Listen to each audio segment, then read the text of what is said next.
Now it is my absolute pleasure to welcome in the lady of the hour, whom we've had the pleasure to discuss a bit already, Michele Kanan, who of course is Sean's lovely wife. With the lingering spirit of International Women's Day this month, I'm so excited to speak to Michele. She has a true success story to tell us. Michele, welcome. Hi, thanks for having me. You're very welcome. I am so curious about how you moved from being a mom at home, is my understanding, moved into a powerhouse in Hollywood. How did that happen? Wow. Well, it's a really long story, but to condense it, I kind of hit that age where I realized that my kids were getting older and that they were going to have their own life and they were going to go on and do their own thing. And I realized that I had to ditch the diaper bag and get something to do. So I started to kind of look around and see, and I realized that like a lot of moms, at the time I was president of the local medical society, I was president of PTA, I was really involved in my kid's life, and I was involved so much in my kid's life that I forgot who I was and kind of got lost in taking care of kids. And I noticed my friends around me a lot of them were contemplating changing their relationships and making changes, life changes, because they just had this nagging feeling of unhappy. And when I heard that, I started to think about that, and I noticed it in myself. And, you know, as humans, we kind of look around and say, what's the reason? What's the cause? And I don't think that there's really a cause. I think that there's a lack.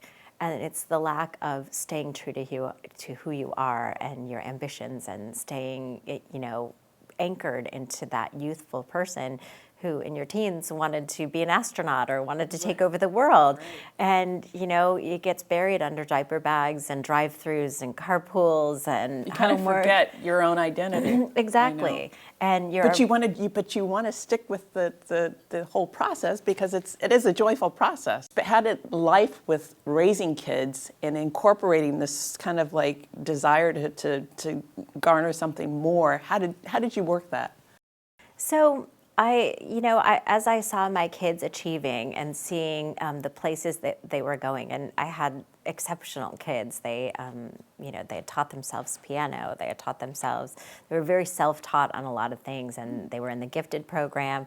And so I got to see some really, high-level places that were available and that were a possibility. And so they also are very, very creative. So I got pulled kind of into the arts.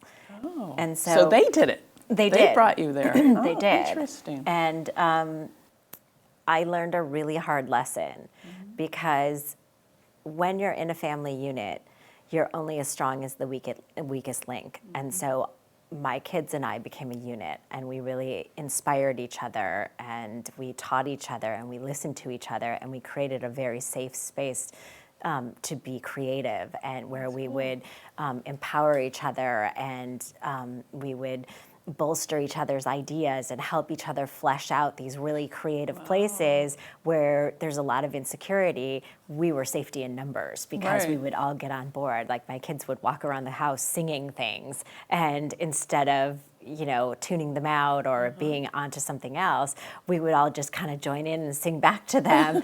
And then, my son was doing video games, and, we would all, I put up a projector, and we would all play video games on one screen on a projector, and we just kind of worked as a unit. And as we were growing and getting more into places of accolades for what we were doing in our creativity and becoming more professional, their dad kind of went on his own path.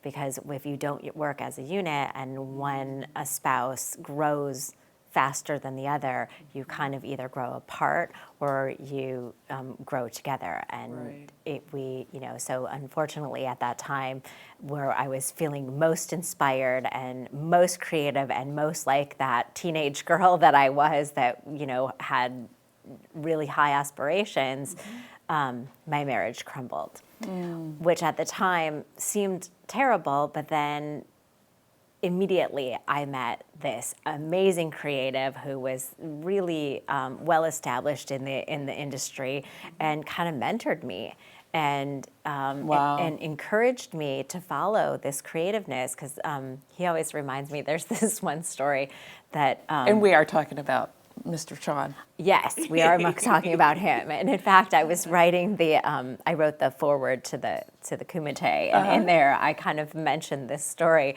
and then I'm like, well, I guess I should mention after all of this that it is Sean, but you guys are Cobra, so I'm sure you got that. So Save the punchline for last. exactly, Very exactly. good. But yeah, so my ex-husband used to tell me, you're not funny. Like, just stop it. You're not funny. Oh, so, no. like, we really need to discuss this, because he's a doctor. And so he was very, and it played into the other facet of my personality that's very math-based. And so it was a great team, but it just, as with most math issues, they're not very fun and entertaining and dynamic. And so I was really ready to jump into something that was more creative and inspiring. Very and cool. And I was so fortunate to find Sean, and we collaborated and we worked really, really well together. When I first met him, he was writing a book called The Modern Gentleman, Cooking and Entertaining with Sean Kanan. And he had a partner, and he's like, oh, you got to meet my partner, and we're writing. And so we take this meeting, and they start talking, and I'm like, okay, so here's what your issue is that you guys you don't have an outline. You need this. And the partner looked The at me. fixer. Yeah, the Here partner comes looked the at me fixer. like, what are you doing? And so it created a little bit of friction, and Sean jumped in and was like, no, I like her idea, and backed good. me right there in very the room cool. in front of his longtime partner. And I thought, in life, do we really have people that champion us like that? Yeah, And right. and Right. especially when you put yourself out there, which I was used to leading groups, so I kind of put myself out there. And as women, I read this quote. That as women, we tend to really apologize a lot that we're not doing enough. Yep. And we tend to feel like we're just not enough Right. and we always have to do more and more and more. And to have my new friend tell me, oh no, you're doing just the perfect amount, keep going. It's like he's a keeper. I was so excited. And soon after that, we started dating. So Oh wow. That's yeah, awesome. it was a fun time. Well, it's very good, and I can tell that it's a dynamic energy. So, what's next for you guys? What's next for you? What is there? Is there a particular project you have in mind, or is it to continue with what's already in place? I know Studio City is a big deal, so that's probably first and foremost. Maybe you want to tell us quickly what you Sure. have in store for that. So Studio City, we're in a really great place right now. COVID's over. We did a lot during COVID, and it was really stressful. Must have been difficult. Yeah. It was. Well, it wasn't difficult. It was challenging, and it was really exciting because nobody had done it, and nobody was doing it, and the fact that we were able to do it at all was amazing. And then when we won the Emmy, it was just so amazing to realize that all the things that we kind of trailblazed and did, our peers recognized it. That's amazing. And gave us these accolades. And it was so great. And I was with my mother-in-law at the time. Sean was off doing something. And we were watching the show, and we were like two teenage girls. And we jumped up and screamed. And we're like, oh my God. How many did you win and nominated for? Do you even know? So first, The number? The first season, we got nominated for 8, and we won 1. 8? Yeah. My goodness. Yeah. It was really, the one that we won was for supporting actor. Wow. And it was so special because the actor is Tristan Rogers, and he plays Robert Scorpio on General Hospital. Oh, wow. And he has been in the business for 45 years. Yeah. He's never been nominated. Oh, he used to be on The Young and the Restless. He was, yes, he was okay, I Colin, remember. and, Yeah, that's and right. over both of those shows, and he was on during the Luke and Laura days, Wow, which was the and he's that's weird. never been nominated, and That's so strange. So good for him. it was so amazing. His wife is one of my best friends, and she voluntold him that he would be doing our show, and he was like, okay, whatever you need it. And He's good in it. He's such a crusty kind crocodile of is what we called He's him. lovely. He's amazing. He came to it, and he goes, "Where's my pages? Where's my pages?" And I was like, "Okay, Tris, this is where we're going with this. Here's what we have written. Take some time here to process and digest." And he goes, "How am I going to learn this?" And I said, "Tristan, you've been in television how many years? How many times have you said, I could write better lines than this?" And he goes, "A lot." And I said, "Do it. This is the sentiment. Here's the words. Here's the, wow. but this is what we need." And he was like, "Really?" And after the first scene, I was like, "This is going to work." And he was amazing. There was not a dry eye in the house. And I was like, he's really going to win. good. As soon as he came off, I said, "Tris, you're going to win." And he's like, "Stop it." He's like, no, I don't even do that. And I was like, "No, for real, you're going to win." And sure enough, he did. So the night he won, he called me and he goes, "You were right, kid." Very good. So that's exciting. It was, so when it came time for season 2, and I called him and he's like, "It's COVID." And I was like, "I know, but I feel like your Emmy will protect you." And he was like, so he showed up. And his wife was like, "He's old. He's going to get sick." No. And I was like, "I promise we will be so gentle and delicate with him." And so we went through everyone tested, everyone quarantined, everyone. You had to do that. But for him, and we wanted to because we really believed in him. And he came back and did an amazing job. And so that season, we got 13 nominations. Wow. And won 2. So we won for Outstanding Digital Drama. And then the second one was for Lighting Direction. Wow. So both of those were really exciting too, because first we got the prize. We really got the prize. It was amazing. And then second, for Lighting Direction, we were against the network shows. So we were in the same that's category. Really saying something. So we were really proud of that. That's like a pat on the back. It for was. Sure. It was. Very It was good. exciting. And aside from that, the show also made history because we had the first nomination for a trans man. Oh, right. So yes, I know that character. Very good. Scott Turner Schofield. Scott. Yeah. Okay. Yeah, Very and good. he's amazing. He's excellent. He's amazing. Yeah. He's really been an inspiration for me because he did an interview around that time, and in his first interview, he said, "No one even knew my name until I met Michele Kanan." What? Wow. That's so amazing to have, No for kidding. him to recognize me like that. And it's things like that. That's why Studio City is just such an amazing thing. We're so family oriented, and I think Sean. So many familiar faces too. That's what I really love. Yeah, I mean, that's a nice pull to pull in some of the people who are familiar with those characters from other shows. Exactly.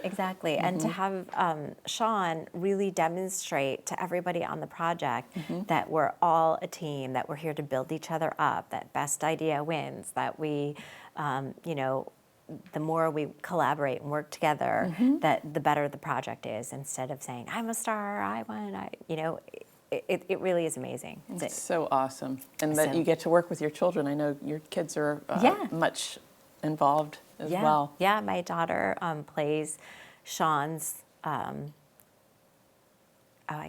spoiler alert, Sean's daughter on the show. So it did happen. It comes in season 2, you find out that in season 1 she's introduced that she could be. So season 2, and she just got nominated for an ISA, and so April 12th we'll find out if she wins. Wow, how exciting for her! That's her first kind of role, kind of mainstream? She just did a biopic with Billy Zane, so he's playing Brando. It's called Lunch with Brando. He's great. And so she was in that, and she just wrapped on a movie with Jean-Claude Van Damme, and Wow. so she did a movie with Orlando Jones. You must be a proud mom. I'm so proud of her. I'm Very so proud good. of all of my kids, and yeah, it's amazing to have. Most parents, when their kids say, I'm going into the entertainment industry, you're like, oh, Get a real job. they're never going to move out. I'm going to be supporting them forever. Yeah. And, and kind of try to dissuade them. But, look at my husband. He was supposed to be a jeweler, and Wow. and he has a poli-sci degree from UCLA. Right. So, and he's still It's following what we were talking about earlier. Exactly. Sean and I, following your dharma. Exactly. Michele, it's been lovely having you here to chat with during the month of March, International Women's Month and Day, earlier this week. So thank you so much. We look forward to seeing what you're headed for next. And obviously with the book series, Way of the Cobra, and Studio City, Thank you. the third season. Thank you you. so much. Once again, thanks to Sean and Michele. This has been a pleasure. Thanks so much for taking the time to shine with us here on our first episode of SoCal Spotlight. Watch The Bold and the Beautiful on CBS and stream Studio City on Amazon Prime. Learn more about the Way of the Cobra series at wayofthecobra.com and order copies of both books, Way of the Cobra and Welcome to the Kumite. See you on the next edition of SoCal Spotlight.